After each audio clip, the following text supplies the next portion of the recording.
중국은 처음에 한 시장을 처음 발생한 곳으로 발표했었습니다. 하지만 세계 사람들에게 중국의 식습관이 아직도 이렇게 위생적이지 않냐는 눈총이 쏟아졌습니다. 이제 세계의 공장에서 디스플레이 반도체 5G까지 첨단 기술의 중국이라며 자랑하고 포지셔닝하던 중국 당국에게 이 상황은 곤혹스러웠을 것입니다.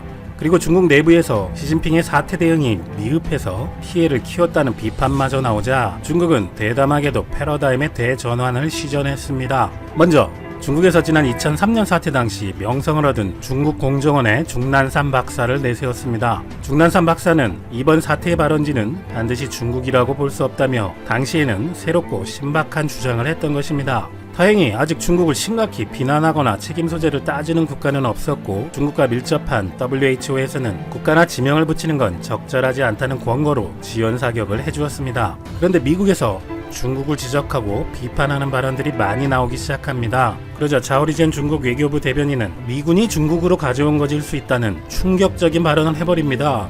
거기다 미국은 관련 자료를 공개하고 중국에 설명해야 한다 라는 말까지 덧붙입니다. 황당한 미국은 즉시 주미 중국 대사를 초치했고 폼페이오 국무장관이 양제츠에게 전화를 걸어 항의했습니다. 그런데 도리어 양제츠는 시진핑 주석이 직접 지휘해서 상황이 좋아지는데 미국이 먼저 이번 사태에 중국이라고 이름을 붙이고 호칭해서 중국을 모욕한 것이다 라고 반박했습니다. 열이 오른 트럼프는 연설문에 해당 명칭을 직접 중국이라고 수정하는 등 계속해서 중국을 발원지로 규정했고 그건 미국 내에서도 인종주의적 발언이 아니냐는 질문에는 내가 대통령으로 있는 한 우리 미군을 모욕하는 발언은 있을 수 없다며 일갈하기도 했습니다. 이어 폼페이오 장관은 결정타를 터뜨립니다. 중국이 제일 먼저 알았지만 은폐로 일관해 수백만이 빠져나가 세계 각국이 재앙을 맞고 있다. 심지어 미국이 의료 전문가를 보내 중국을 도려했지만 이것도 거부했다. 그리고 미국 내 상황이 더 악화되자 중국이 가장 우려하는 사과와 책임론으로 뼈를 때립니다. 우리 미국에 끼친 피해에 대해 중국에 물어내라고 강요하는 것부터 시작해야 한다. 미국이 중국에 진 채무를 감면해달라고 강요할 수 있다. 급소를 맞아버린 중국의 황구시보는 이에 대해 미국에서 출연한 가장 딸병 같은 제의라는 말을 제목으로 뽑으며 응수했습니다.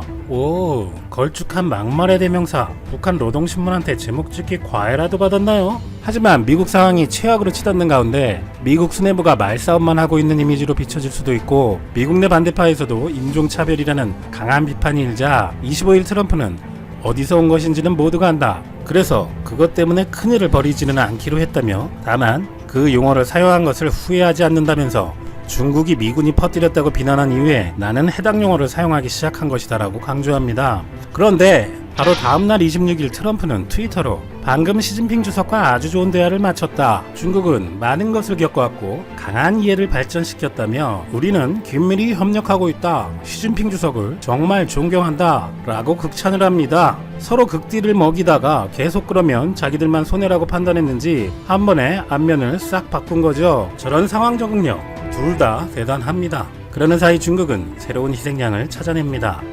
그것은 바로 친중 정치인들이 아직 건재한 이탈리아가 만만해 보였는지 중국 한국시보는 이탈리아 약학연구소 소장 주세페 레무치가 한 인터뷰에서 이탈리아에서 이미 지난해 12월 내지 11월에 매우 이상한 증상들이 나타났다고 얘기한 것을 빌미로 삼았습니다. 한국시보는 21일 이탈리아 저명학자 중국에서 발생 전 이탈리아에서 이미 전파라고 보도하고 쿵짝이 잘 맞는 중국 네티즌들은 이를 퍼나르며 이탈리아 기원설을 주장합니다.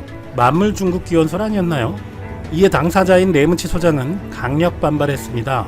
24일 이탈리아 일간지 일 포글리오와의 인터뷰에서 이번 사태는 한치의 의심도 없이 중국의 것이라며 중국 기자들에게 이탈리아에서 기원한 것 아니냐는 질문을 수없이 받았다.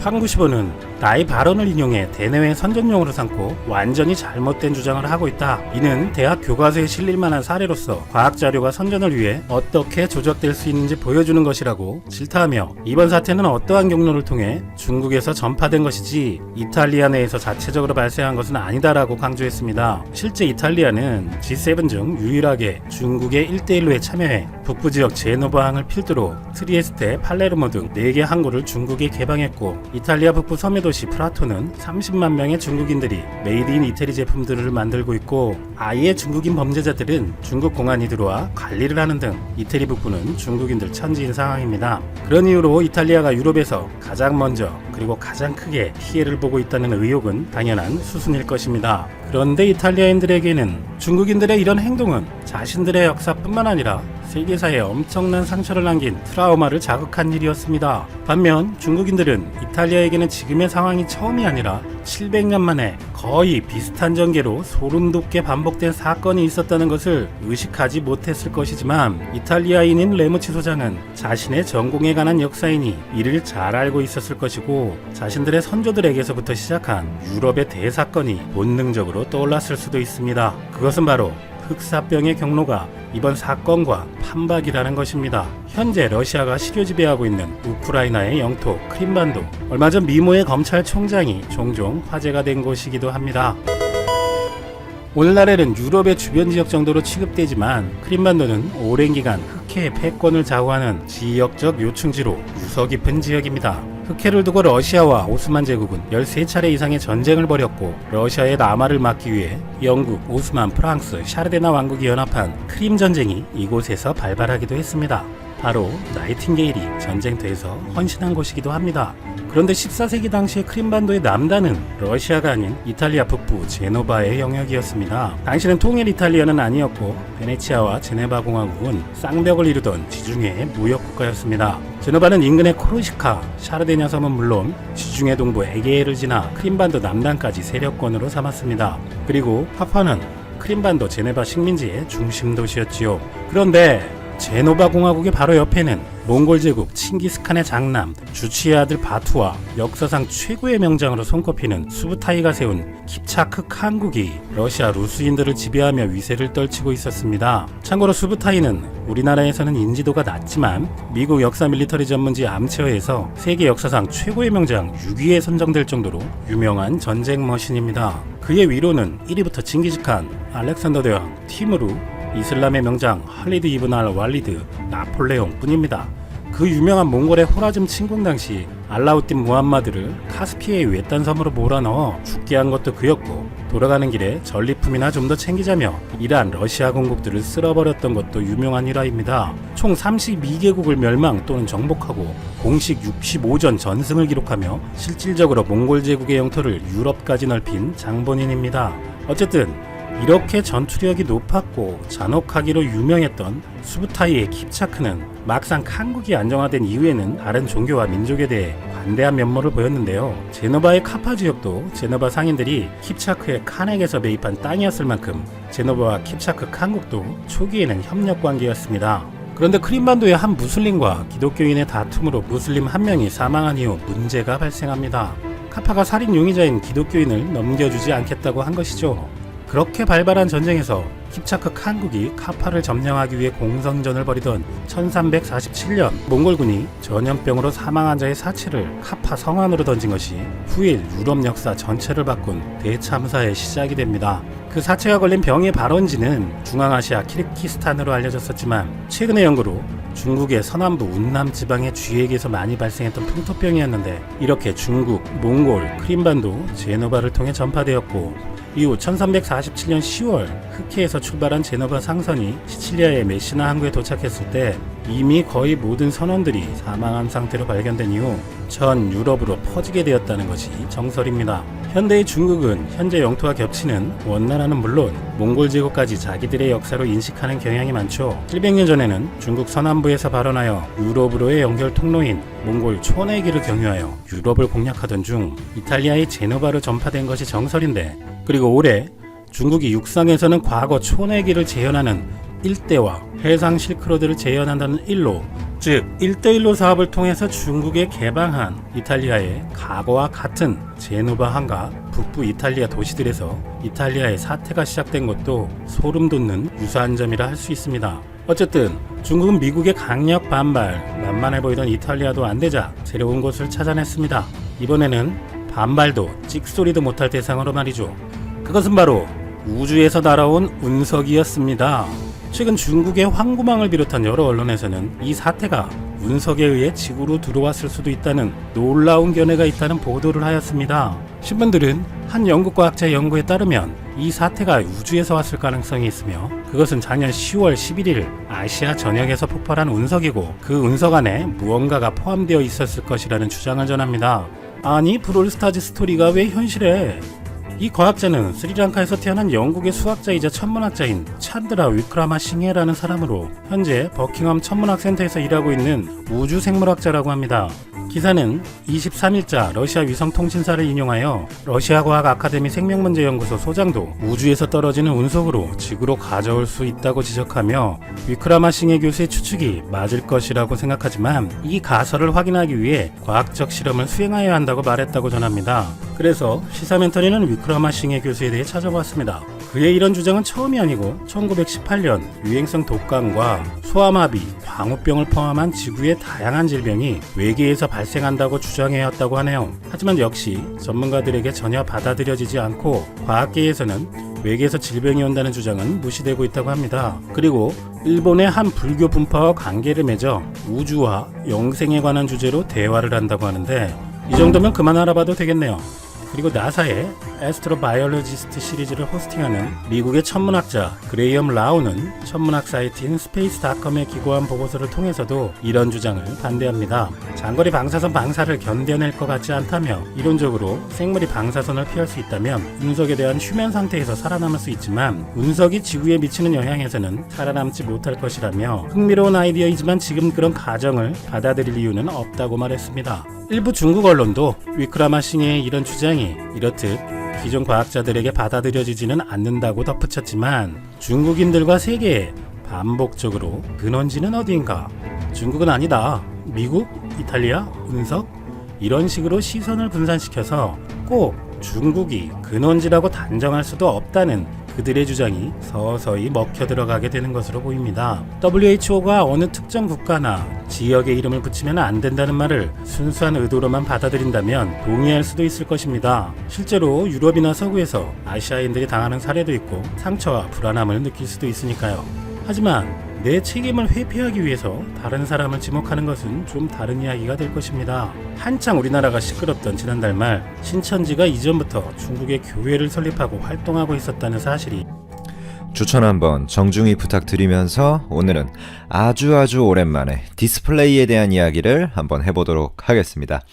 먼저 터치형 OLED 아이폰에 대한 코멘트를 간단하게 해보고 또 먼지가 되어버린 지금 일본의 디스플레이 업계에 대한 간단한 코멘트, 지금 뭐 보이지도 않죠? JDI. 그리고 LCD 패널 가격 추세 등 뭐 최근 이슈들 점검해보면서 일본이 없어졌으니까 중국과 한국의 이 디스플레이 대결에 대해서 논해보도록 하겠습니다. 패널 두께를 얇게 만들면서 전력 소모와 생산 단가까지 낮출 수 있는 게 이 터치 일체형 OLED라는 건데, 요게 이제 스마트폰 제조사들이 주목을 많이 하고 있어요. 이 터치 일체형 OLED라는 것은 터치 기능을 OLED 패널 자체에 내재화한 것으로 삼성 디스플레이가 이 Y옥타라는 이름으로 상용화해서 뭐 노트 7부터 좀 선도적으로 적용을 했던 기술입니다. 기존의 터치스크린 패널은 ITO, 그러니까 인듐 주석 산화물을 패터닝한 필름형 터치 센서를 부착하는 방식이었어요. 하지만 터치 일체형 패널은 TFE, 방막봉지용 유기물 위에 메탈 메쉬 기반의 터치 센서를 바로 패터닝한다는 점에서, 내재화한다는 점에서 그 차이점이 존재를 합니다. 터치 일체형 OLED를 채택하면 값비싼 이 ITO 터치 필름이 필요가 없어서 전력 터치 모듈 생산 원가를 22% 정도 절감을 할 수 있고요. 구부리면 쉽게 깨지는 이 ITO 터치 필름을 대체해서 뭐 폴더블용 스마트폰에도 긍정적이다, 뭐 이렇게 볼 수 있는 거죠. 터치 일체형이 OLED를 활용하지 않고 가벼우면서 그러니까 활용하지 않고가 아니라 활용해서 뭐 좀 얇고 가벼우면서 뭐 전력도 뭐 개선이 되고 원가 매출도 절감이 되는 그런 스마트폰 생산이 이제 아이폰 12, 아이폰 12에도 도입이 될 것으로 보입니다. 고급형 아이폰 12 프로와 맥스는 삼성 디스플레이가 이 터치 일체형 OLED를 탑재할 것으로 전망이 되고요. 보급형인 이 아이폰 12, 그러니까 프로와 맥스가 아닌 그냥 아이폰 12는 삼성과 LG 디스플레이가 일반 OLED를 공급할 것으로 관망이 되고 있습니다. LG 디스플레이도 터치 일체형 OLED를 자체 개발해서 터치온 인캡슐레이션이라고 TOE라고 이제 불리는 그 기술이에요. 근데 아무래도 대형 패널 부분에선 LG 디스플레이가 절대적인 영향력을 가지고 있는 것이 분명한데 이 소형 패널 OLED 부분에서는 삼성 디스플레이의 영향력이 거의 독점적이기 때문에 LG 디스플레이가 좀 후발주자 느낌이 있거든요. 그래서 아직 양산 체제를 LG 디스플레이는 이 TOE에 관해서 양산 체제를 갖추지 못했습니다. 이를 고려해서 애플 차기작에 공급할 OLED 패널 출하량은 한 1000만 대 수준으로 보시면 되고요. 최근에 파주에 LG의 그 공장이 있죠. E6 라인에 애플 전용으로 있는 이 TOE TOE 양산 체제 구축을 서두르고 있으며 하반기에 본격적인 양산 체제로 들어가지 않을까 이렇게 보이고 있습니다. 즉 고급형은 삼성 디스플레이가 독점적으로 가져가고 LG는 그 뒤에 이제 가져간다. 근데 LG가 그래서 OLED 쪽에서 뭔가 딸리냐라기보다는 소형 OLED 쪽은 이제 삼성이 아무래도 기술적으로 독점하고 있다. 대형 쪽은 LG가 아주 영향력이 크다. 이렇게 이해하시면 될 것 같아요. 우리가 이제 많이 견제하는 쪽이 중국이죠. 중국의 BOE나 CSOT 같은 데인데 BOE도 이 터치 일체형 기술을 가지고는 있지만 역시나 양산 라인이 없습니다. 때문에 삼성 디스플레이가 독점하고 있다. 아이폰 거는 이렇게 보시면 될 것 같고요. 그 다음에 이제 주제로 한번 가보죠. 원래 이 디스플레이 분야는 지금의 조선처럼 일본과 한국, 중국 이 세 나라의 대결이었죠. 사실 1990년쯤만 해도 그쯤만 해도 글로벌 LCD 점유율의 80%가 일본 것이었습니다. 팩트예요. 일본이 그만큼 과거에는 조선업이나 기초 소재는 지금도 잘해주는 면들이 있지만 과거에는 정말 일본의 기술력이 상당했어요. 하지만 결국 일본의 유일하다고 할 수 있는 디스플레이의 남은 업체였던 JDI가 트렌드를 읽지 못하고 오히려 LCD에 증설 투자를 하는 황당한 결정을 하면서 저번 CES 2020에서도 일본 디스플레이 업체는 제가 기억하는 바로는 단 한 개의 업체도 참석을 하지 않았습니다. 말 그대로 디스플레이 업계 자체가 먼지가 된 것이죠. 이런 상황이 되면서 결국 중국과 한국의 양강구도 2파전이 된 것인데 최근 이슈 영향으로 CSOT나 BOE, CEC 판다, HKC 그런 업체들이 공급에 큰 어려움을 겪으면서 그러니까 중국의 디스플레이 업체들을 제가 그냥 나열한 거예요. 실제로 3월 상반기 TV용 LCD 패널의 평균 가격이 전월 대비 한 5%가량 급등하였습니다. 전월 상반기 대비 제품별로 보면 무려 9%가량 오른 패널도 존재를 합니다.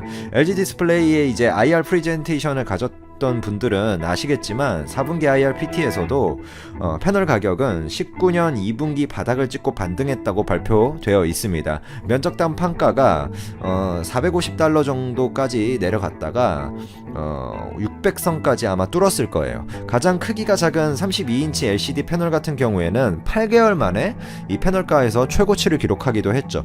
결국 LCD로 이 캐시플로우를 확보하면서 OLED로의 전환을 꾀하던 LG가 적자늪에 빠진 것은 중국의 공급 캐파가 급성장해서인 것은 누구나 아는 사실인데 그런 면에서 실제로 중국 업체들이 공급에 어려움을 겪으면서 LCD 수익성이 개선되고 있다라고 판단을 합니다. 원래 기본적으로 삼성이나 LG 패널 업체들이 LCD 쪽의 다운사이징, 즉 구조 조정을 진행하고 있었는데 이번 이슈 영향으로 수익성 개선이 가파르게 진행이 된 것이죠. LG 디스플레이는 전 국민이 알 만큼 현재 그 문제가 명확합니다. 누구나 알고 있어요. 대형 OLED는 LG밖에 못해. 영원하진 않지만 분명 현재는 독점적인 해자를 가지고 있죠. 하지만 아직까지도 LG는 OLED 매출 비중이 사실 과반을 차지 못하고 있고 뭐 올해 말이나 돼야 목표치가 50% 정도를 보고 있으니까 소위 OLED 대세화 그리고 POLED의 턴어라운드 시점까지 LCD의 수익성이 버텨주어야 LG가 박살이 안 날 수 있습니다.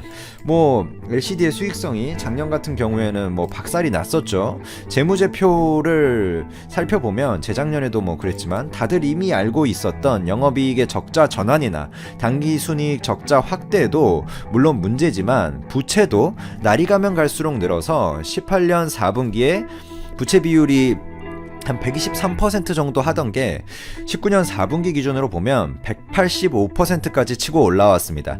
자본 총계가 24억 줄어들 동안 부채는 48억 급증했습니다. 물론 LG 디스플레이가 뭐 그래서 재무적으로 문제가 있다, 뭐 이런 위험하다 이런 이야기를 하는 게 아닙니다.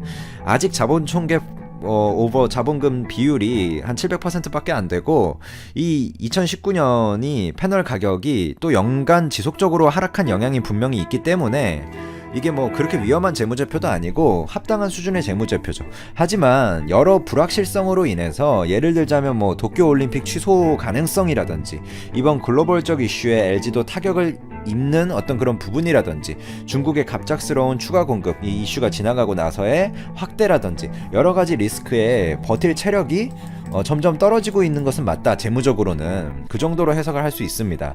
자, 회사의 체력이 이렇게 하향세를 잇는데 물론 LG가 무슨 뭐 구멍가게도 아니고 계속 버틸 수 있죠. 하지만 체력이 떨어지고 있다 이런 의미고, 그럼 향후 전망은 어떠냐 하면 다행히도 앞에서 제가 언급했듯이 LCD 수익성의 LG 디스플레이가 연말에 OLED 대세화를 굳힐 때까지 지속적으로 어느 정도 개선점을 유지해 줄 것으로 보입니다. BOE 같은 경우 우한의 이제 10.5세대 LCD 라인인 이 B17 신규 생산 라인이 원래 이번 달에 가동을 목표로 하고 있었던 생산 라인이거든요.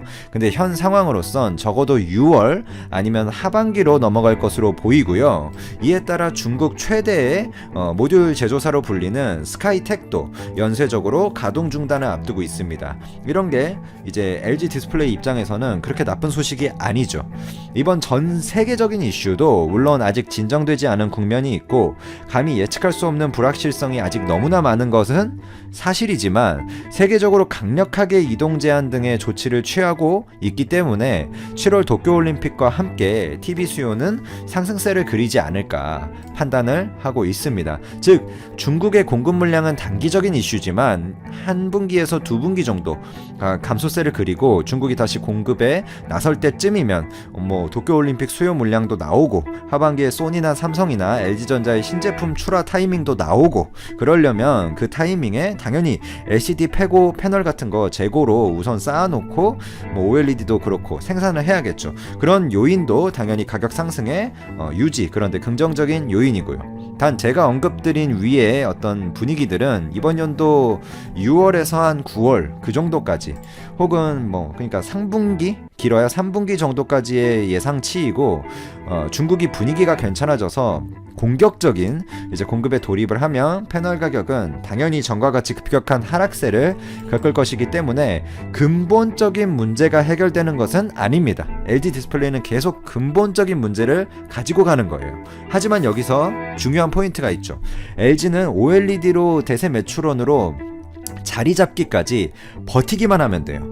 버티기 위해서 LCD를 끌고 가는 것이기 때문에 이번 연도 1분기에서 3분기까지라도 LCD가 어느 정도 버텨주고 OLED 매출 비중이 50%까지 상승하면서 이제 실적 개선세가 2021년부터는 좀 본격화되지 않을까라고 개인적으로 판단을 하고 있습니다. 물론 LCD가 50% 매출을 여전히 연말에도 차지하고 있을 것이기 때문에 중국의 공급세는 항상 경계하고 유의를 해야 되는 부분입니다.